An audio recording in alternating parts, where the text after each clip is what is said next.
दोस्तों कैसे आप लोग उम्मीद करते हैं बहुत अच्छे हैं। आज के बायोलॉजी का सब्जेक्टिव क्वेश्चन देखेंगे जो कि बहुत ही रोचक होगा। चलिए स्टार्ट करते हैं। नंबर 1, अलैंगिक जनन मुकुलन से आप क्या समझते हैं। ये दोस्तों क्वेश्चन है जो कि 2014 और 15 में पूछा गया है। जितने भी वीडियो आएंगे हमारे इस चैनल पे अभी से, तो वो क्वेश्चन बैंक से रिलेटेड ही होंगे जो एग्ज़ाम में पूछा गया है, बोर्ड एग्ज़ाम में। तो चलिए इसका आंसर जानते हैं।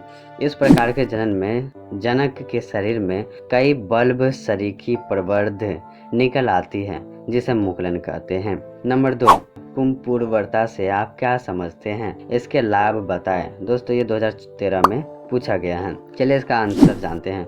कुंभपूर्वता द्विलिंगी पुष्प में पर परागन के लिए एक स्थिति है जिससे नर जनन भाग मादा जनन भाग से बहुत पतले परिपक्व होकर परागकण को मुक्त कर पर परागन को उत्सर्जित करता है।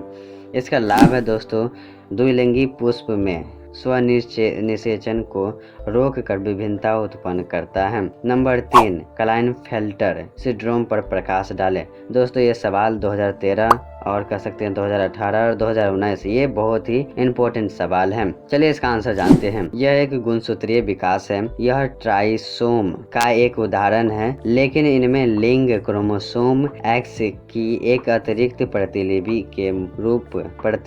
के मौजूद होने के चलते मानव कोशिकाओं में 47 क्रोमोसोम 44+XXY हो जाता है।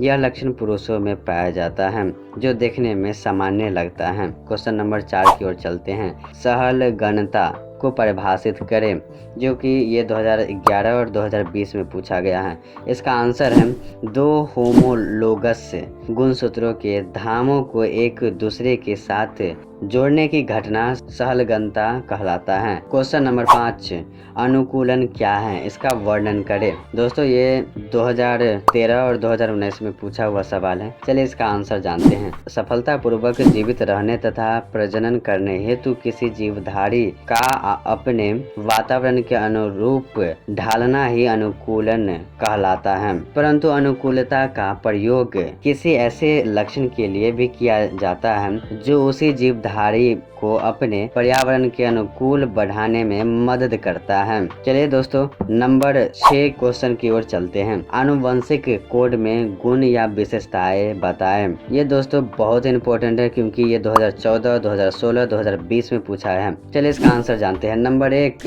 प्रत्येक अमीनो अम्ल के लिए कम से कम एक विक कोडोन होता है। नंबर 2, कोड सार्वत्रिक होता है अर्थात सभी जीवधारियों में एक सामान्य होता है।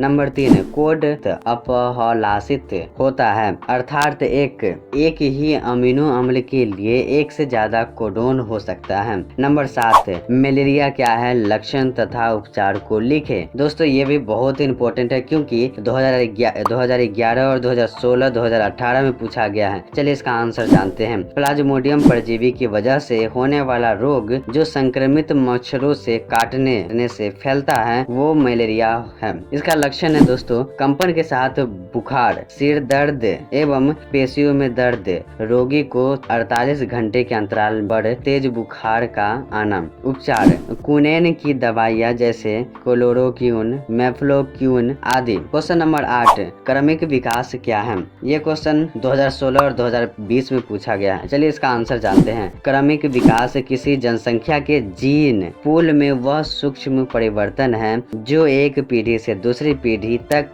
पहुंचकर एक नई जनसंख्या उत्पन्न करता है। क्वेश्चन नंबर 9, वायु परागित पुरुषों के अनुकूल बताएं। ये दोस्तों 2009 में पूछा गया सवाल है। चलिए इसका आंसर जानते हैं। नंबर 1, ये पुष्प चटकीले तथा भड़कीले नहीं होते हैं। नंबर 2, ये पुष्प छोटे, रंगहीन तथा गंधहीन होते हैं। नंबर 3, ये पुष्प हल्के तथा चिकने होते हैं। चलिए दोस्तों अब नंबर 10 की ओर चलते हैं। शुक्राणु जनन एवं वीर्य सेचन की परिभाषा लिखें। ये दोस्तों बहुत इंपॉर्टेंट है क्योंकि 2016, 2017, 2020 में पूछा गया है। चलिए इसका आंसर जानते हैं। शुक्राणु जनन, विरसन में शुक्राणु जनन निर्माण की प्रक्रिया को शुक्राणु जनन कहते हैं। वीर्य सेचन किसे कहते हैं। शुक्राणु जनन के पश्चात शीर्ष सीटोली कोशिकाओं में अंतः स्थापित हो जाता है और अंत में जिस प्रक्रिया द्वारा शुक्राणु जनक नलिकाओं से मोचित यानी कि रिलीज होता है। इस प्रक्रिया को वीर्य सेचन कहते हैं। चलिए वीडियो आज का कैसा लगा दोस्तों, मैं चाहता हूं कि कम समय में ज़्यादा से ज़्यादा वीडियो का कंटेंट रहे, इसलिए मैं थोड़ा सा फास्ट रखता हूं। अगर समझ में आती है तो आप कमेंट जरूर करें और ये वीडियो कैसी लगी, अच्छा या बहुत अच्छा कमेंट जरूर करें। साथ ही साथ लाइक शेयर एंड सब्सक्राइब जरूर ही करें।